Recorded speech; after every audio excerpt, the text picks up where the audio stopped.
उसकी पत्नी और उसका जो साथी था सुरेश। वीडियो में जो खूबसूरत महिला डांस करती नजर आ रही है, इसका नाम रवीना राव है। रवीना राव एक सोशल मीडिया स्टार हैं जो यूट्यूब और इंस्टाग्राम पर काफी सक्रिय रहती थी। वह अक्सर अपनी डांस रील्स बनाकर सोशल मीडिया पर पोस्ट करती थी और उसकी वीडियो को हजारों लोग पसंद करते थे। इंस्टाग्राम पर रवीना के 34,000 से ज्यादा फॉलोअर्स हैं।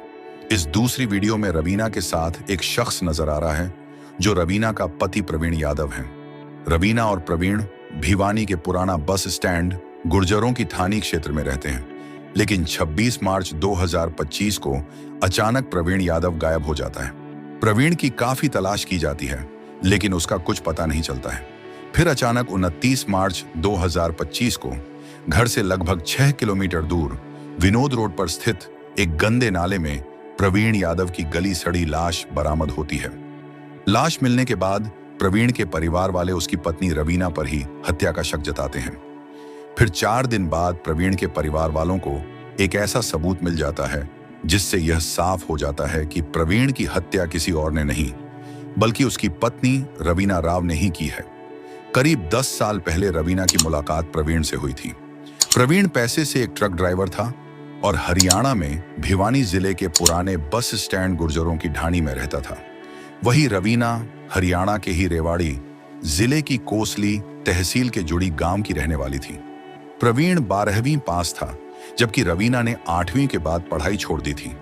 रवीना और प्रवीण कुछ दिनों की मुलाकात के बाद शादी करने का फैसला कर लेते हैं, जिसके चलते दोनों परिवारों की आपसी सहमति से रवीना और प्रवीण 30 मार्च 2015 को शादी के पवित्र बंधन में बंध जाते हैं। शादी के 2 साल बाद रवीना एक बेटे को जन्म देती है, जिसका नाम मुकुल रखा जाता है।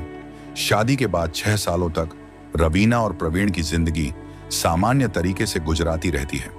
चूंकि प्रवीण एक ट्रक ड्राइवर था, इसलिए उसे कई दिनों तक घर से बाहर रहना पड़ता था।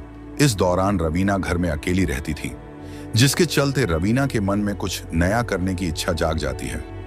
भारत में जब लाखों लोगों के सिर पर टिकटॉक का क्रेज काफी तेजी से चढ़ रहा था और काफी लोग वीडियो बनाकर टिकटॉक पर अपलोड कर रहे थे, तभी रवीना भी टिकटॉक की ओर आकर्षित हो जाती है और डांस वाली वीडियो बनाकर अपलोड करना शुरू कर देती है।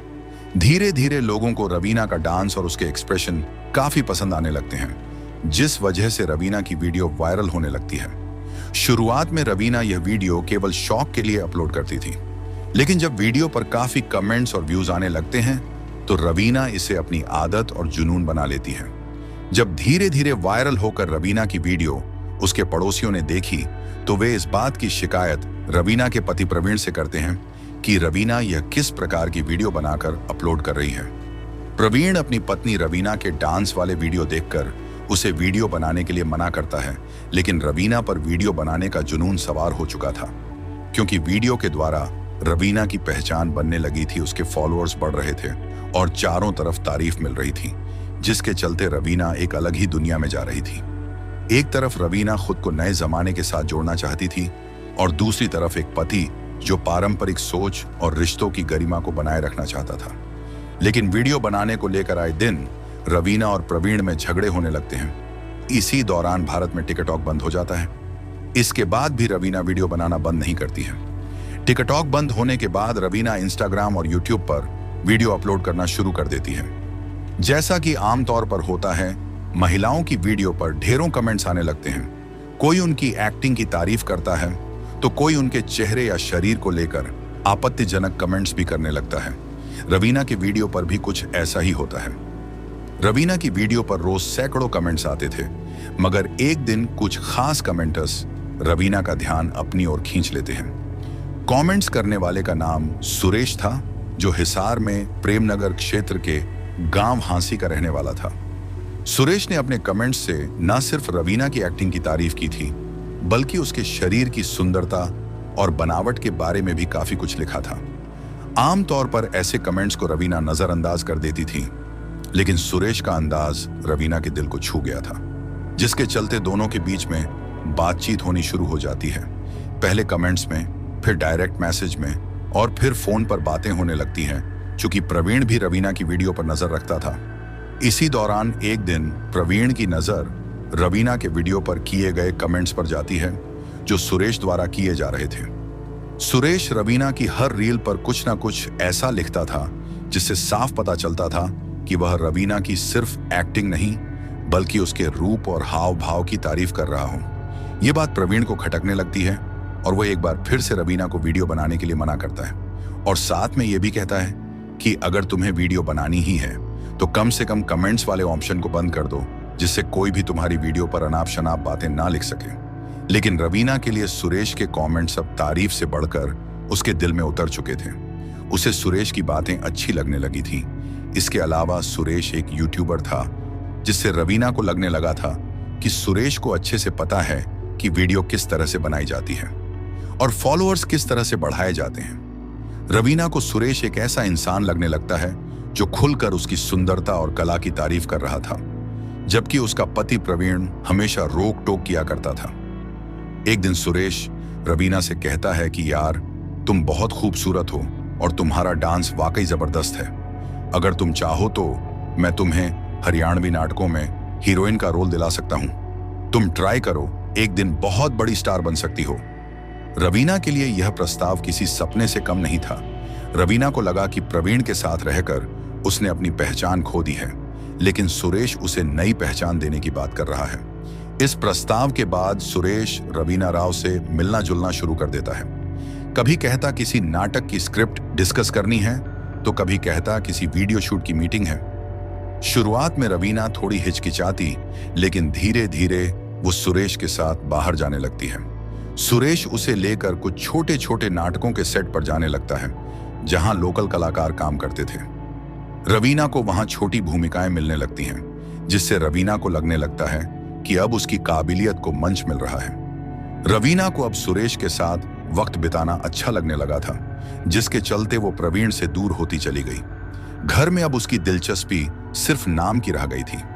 उसकी असली जिंदगी अब सुरेश के साथ कैमरे के सामने, मंच पर और शॉर्ट फिल्म के सीनों में बिजी रहने लगी थी। जहां एक तरफ इंस्टाग्राम और यूट्यूब पर रवीना के डांस वीडियो वायरल हो रहे थे, लोग उसके स्टाइल और अदाओं के दीवाने हो रहे थे। और इसी वायरल होती लोकप्रियता के चलते सुरेश लगातार रवीना को नए नए मार्केटिंग टिप्स देता जा रहा था। एक दिन सुरेश ने रवीना से कहा, अगर तुम्हें बड़ा बनना है तो तुम्हें थोड़ा बोल्ड होना पड़ेगा। यूट्यूब पर जो चल रहा है उसे फॉलो करना पड़ेगा कि किस प्रकार लड़कियां स्टाइलिश दिखाने के लिए शॉर्ट कपड़े पहनती हैं, तभी तो फॉलोअर्स बढ़ते हैं। तुम भी अगर छोटे कपड़े पहनोगी तो और ज्यादा वायरल हो जाओगी, जिसके चलते तुम्हारे फॉलोअर्स बहुत तेजी से बढ़ सकते हैं। रवीना पहले तो हिचकती है, लेकिन धीरे धीरे सुरेश की बात माननी शुरू कर देती है। शूट्स पर अब वह थोड़ा ग्लैमरस दिखने की कोशिश करती है, छोटे कपड़े पहनती और पोज में थोड़ा ज्यादा एक्सप्रेशन डालती। कुछ वीडियो वायरल हुए, कमेंट्स बढ़े और तारीफों की झड़ी लग गई। रवीना को लगने लगा कि वह सही रास्ते पर है। सुरेश अब पूरी तरह रवीना की जिंदगी का हिस्सा बन चुका था। शूटिंग के बहाने रवीना कई बार घर से 2-2, 3-3 दिन के गायब रहने लगती है। वह कहती थी कि फिल्म की शूटिंग है, लोकेशन पर रुकना पड़ेगा, लेकिन हकीकत कुछ और थी। कई बार वह शूट नहीं बल्कि सुरेश के साथ किसी होटल या गेस्ट हाउस में होती। रवीना का पति प्रवीण एक ट्रक ड्राइवर था और हफ्तों तक घर से दूर रहता था। इसी का फायदा रवीना उठती थी और जब प्रवीण घर से बाहर होता था तो रवीना कई बार सुरेश को अपने ही घर बुला लेती थी। कभी एक प्यार करने वाली माँ और पत्नी रही रवीना अब ग्लैमर और तारीफों की ऐसी दुनिया में खो चुकी थी, जहां उसका रिश्ता प्रवीण के साथ सिर्फ नाम के लिए बच्चा था। 23 मार्च 2025 को जब प्रवीण घर वापस आता है तो रवीना घर पर नहीं मिलती है। इस पर प्रवीण काफी गुस्सा हो जाता है और जब शाम को रवीना घर वापस आती है तो दोनों में काफी लड़ाई होती है। इस लड़ाई से रवीना अपने पति प्रवीण से इतनी ज्यादा नफरत करने लगती है कि वह प्रवीण को ही अपने रास्ते से हटाने का प्लान बना लेती है। एक समय ऐसा भी आया जब प्रवीण को शक हो गया कि उसकी पत्नी और सुरेश के बीच कुछ चल रहा है, लेकिन सबूत उसके पास नहीं थे। इसके बाद 25 मार्च 2025 का दिन प्रवीण के लिए कुछ खास नहीं होता है। रवीना और प्रवीण के बीच एक बार फिर से तीखी बहस हो जाती है। रवीना हमेशा की तरह उसे उल्टा जवाब देती रही। बात इतनी बढ़ गई कि प्रवीण गुस्से में दरवाजा पटक कर घर से बाहर चला गया। रवीना जानती थी कि अब प्रवीण 2-3 घंटे से पहले नहीं लौटेगा। यही वो मौका था जिसका उसे इंतजार था। उसने तुरंत अपने प्रेमी सुरेश को फोन किया और कहा, वो चला गया है, तुम आ जाओ। सुरेश कुछ ही देर में रवीना के घर पहुंच गया। दोनों बेडरूम में थे और वहीं पर आपत्तिजनक हालत में एक दूसरे के साथ समय बिता रहे थे। लेकिन तकदीर ने उस दिन कुछ और ही लिखा था। कुछ ही घंटे बाद प्रवीण को कोई जरूरी सामान याद आया और वह अचानक घर लौट आया। जैसे ही वह बेडरूम के पास पहुंचा और दरवाजा खोला, उसके पैरों तले जमीन खिसक गई। उसकी पत्नी रवीना उसी घर के बिस्तर पर सुरेश के साथ आपत्तिजनक हालत में थी और सुरेश के साथ शारीरिक संबंध बना रही थी। यह देखकर गुस्से और शर्म से लाल हो चुका प्रवीण अपना आपा खो बैठता है और दोनों को गालियां देना शुरू कर देता है। लेकिन रवीना अब डर के साथ साथ क्रोध और नफरत से भी भरी हुई थी। रवीना को अपनी बदनामी का डर सताने लगता है और आनन फानन में सुरेश और रवीना प्रवीण को पकड़ लेते हैं। प्रवीण छत पटाता रहा लेकिन अकेला था। दोनों उस पर भारी पड़ गए। सुरेश ने उसकी बाजू पकड़ ली और रवीना ने पीछे से अपने दुपट्टे की चुनरी ली और एक झटके में प्रवीण के गले में कस दी। प्रवीण हांफता रहा, खांसता रहा, छूटने की कोशिश करता रहा, लेकिन किसी ने उसकी एक न सुनी। कुछ ही मिनटों में उसकी सांसें थम जाती हैं।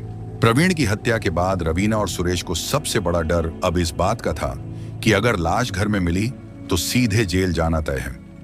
दोनों के चेहरों पर डर साफ दिख रहा था, लेकिन अब पीछे हटने का कोई रास्ता नहीं बचा था। हत्या हो चुकी थी और अब लाश को ठिकाने लगाना था। रवीना और प्रवीण जिस मकान में रहते थे वह 2 मंजिला था। प्रवीण ऊपर की मंजिल पर रहते थे, जहां जाने के लिए सीढ़ियां घर के बाहर से थीं। घर के नीचे यानी ग्राउंड फ्लोर पर प्रवीण का छोटा भाई संदीप अपनी पत्नी के साथ रहता था। संदीप नौकरी के कारण पंचकूला में रहता था और उस दिन भी घर पर नहीं था। वहीं प्रवीण का बड़ा भाई अपने परिवार के साथ दूसरे शहर में रहता था। घर में सबसे बुजुर्ग सदस्य प्रवीण के पिता हलवाई का काम करते थे और अक्सर बाहर रहते थे और 25 मार्च 2025 को वो भी घर से बाहर थे। इसका मतलब यह था कि रवीना और सुरेश के पास उस दिन रात को अपनी करतूत छिपाने का पूरा मौका था। जैसे जैसे रात गहराने लगी और मोहल्ला शांत होता गया, तभी रात के करीब 2 बजे का समय हुआ। सुरेश बाइक लेकर घर के पास पहुंचा और उसे नीचे खड़ा कर दिया। वह जल्दी से सीढ़ियों से ऊपर चढ़ गया। अब दोनों ने मिलकर सफेद चादर निकाली और उसमें प्रवीण की लाश को लपेट दिया। शरीर अब तक ठंडा हो चुका था, लेकिन भारी था। रवीना और सुरेश ने मिलकर बड़ी सावधानी से लाश को बाहर की सीढ़ियों से नीचे उतारा ताकि कोई आवाज ना हो। चादर में लिपटी लाश को पड़कर रवीना बाइक के पीछे बैठ गई और उसने प्रवीण की लाश को कसकर थाम लिया ताकि चलते वक्त किसी को शक न हो। सुरेश ने बाइक स्टार्ट की और दोनों निकल पड़े उस गंदे नाले की ओर जो घर से करीब 6 किलोमीटर दूर विनोद रोड पर था। जैसे ही वे उस सुनसान नाले के पास पहुंचे, दोनों ने इधर उधर देखा। कोई नहीं था। उन्होंने जल्दी से चादर से लाश निकाली और उसे पानी में धकेल दिया। प्रवीण का शरीर धीरे धीरे पानी में समा गया। एक जिंदगी जो अब मिटा दी गई थी, जैसे कभी थी ही नहीं। काम पूरा होते ही दोनों ने राहत की सांस ली और बाइक पर लौटकर उसी रास्ते से घर वापस आ गए। घर लौटकर रवीना ने दरवाजा बंद किया और सुरेश अपने गांव के लिए निकल गया। जब 26 मार्च की सुबह प्रवीण दिखाई नहीं देता है। आमतौर पर वह अगर कहीं जाता भी था तो घर वालों को जानकारी देकर जाता था, लेकिन आज उसका कुछ अता पता नहीं था। जब रवीना से प्रवीण के बारे में पूछा गया तो उसने कहा, मुझे नहीं पता, रात को बाहर गए थे, लौटे नहीं हैं। इसके बाद प्रवीण के परिवार वाले, रिश्तेदार और आस पड़ोस के लोग मिलकर उसकी काफी तलाश करते हैं, लेकिन कोई सुराग नहीं मिलता है। उधर रवीना, जिसने हाल ही में अपने पति की हत्या की थी, वो बेहद नॉर्मल तरीके से घर में इधर उधर घूम रही थी और अगले ही दिन अपने मायके चली जाती है, जैसे कुछ हुआ ही ना हो। हालांकि रवीना की सोशल मीडिया लत और उसकी हाल की गतिविधियों को लेकर प्रवीण ने पहले ही अपने घर वालों को बता दिया था। ऐसे में जब प्रवीण गायब हुआ और रवीना का बर्ताव बेहद अजीब रहता है, तो प्रवीण के पिता को किसी अनहोनी का शक होने लगता है। जब शाम तक भी प्रवीण का कुछ पता नहीं चलता है, तो 26 मार्च की शाम को प्रवीण के पिता नजदीकी पुलिस स्टेशन में जाकर प्रवीण की पत्नी रवीना पर शक जताते हुए उसकी गुमशुदगी की रिपोर्ट दर्ज करवा देते हैं। पुलिस ने केस दर्ज किया और उसी रात रवीना को थाने बुलाया गया। पूछताछ के दौरान भी रवीना का रवैया बेहद अकड़ भरा था। उसने उल्टा पुलिस से ही कहा, आप मुझे ही परेशान कर रहे हो, जबकि मेरे पति का कुछ पता नहीं। मैं खुद परेशान हूं। 3 दिन तक कोई सुराग हाथ नहीं लगा, लेकिन फिर 29 मार्च की सुबह एक चौंकाने वाली खबर सामने आती है। भिवानी के विनोद रोड पर स्थित एक बदबूदार गंदे नाले में एक सड़ी गली लाश बरामद होती है। लाश बुरी तरह से फूल चुकी थी और पहचान पाना मुश्किल हो रहा था, लेकिन मृतक के हाथ पर बने एक टैटू पर प्रवीण नाम लिखा हुआ था। टैटू पूरी तरह से सुरक्षित था और साफ पढ़ा जा सकता था। पुलिस ने तुरंत इस टैटू को आधार बनाकर तस्वीरें खींची और शव के कपड़ों के साथ उसकी फोटो सभी आसपास के थानों, चौकियों और गांवों में भेज दी। 30 मार्च को गुर्जरों की ढाणी में जैसे ही यह फोटो प्रवीण के परिवार वालों तक पहुंची, उनके होश उड़ गए। सुभाष, जो पहले ही अपने बेटे की गुमशुदगी की रिपोर्ट दर्ज करवा चुके थे और शक की सुई बार बार बहू रवीना पर जा रही थी, अब अपने परिवार के कुछ सदस्यों के साथ थाने पहुंचकर प्रवीण के शव की पहचान कर लेते हैं। सबकी पहचान हो जाने के बाद पुलिस प्रवीण के शव को पोस्टमार्टम के लिए सरकारी अस्पताल भेज देती है। लेकिन पोस्टमार्टम रिपोर्ट जैसे ही सामने आती है, सब कुछ साफ हो जाता है। पोस्टमार्टम रिपोर्ट के मुताबिक प्रवीण की मौत गला घोंटने से हुई थी। अब मामला पूरी तरह से गुमशुदगी से हटकर हत्या का बन चुका था। प्रवीण की लाश की पहचान और पोस्टमार्टम रिपोर्ट आने के बाद उसके परिवार वालों का शक अब धीरे धीरे यकीन में बदल रहा था। उन्होंने पहले ही रवीना पर शक जाहिर किया था, इसलिए प्रवीण के घर वाले उसके सबका अंतिम संस्कार करने के बाद अपने स्तर से सच्चाई जानने की कोशिश करने लगते हैं। 25 मार्च की रात से प्रवीण लापता था, इसलिए परिवार ने आसपास के घरों और दुकानों में लगे सीसीटीवी कैमरों की फुटेज निकलवानी शुरू की। वे उम्मीद कर रहे थे कि कहीं ना कहीं कोई ऐसा सुराग जरूर मिलेगा जो रवीना की भूमिका को उजागर कर देगा। इसी तलाश में एक ऐसी फुटेज मिल जाती है जो पूरे केस की दिशा ही बदल देती है। सीसीटीवी फुटेज में साफ दिख रहा था कि रात के समय एक बाइक पर 2 लोग सवार थे। पीछे बैठी थी रवीना और बाइक चला रहा था कोई अजनबी पुरुष जो प्रवीण नहीं था। इन दोनों के बीच में एक बड़ा सफेद चादर में लिपटा हुआ कुछ रखा था। प्रवीण के परिवार वालों को यह देखकर गहरा झटका लगा। उन्हें यकीन हो गया कि इस चादर में लिपटी चीज और कुछ नहीं बल्कि प्रवीण की लाश ही थी, जिसे ठिकाने लगाने ले जाया जा रहा था।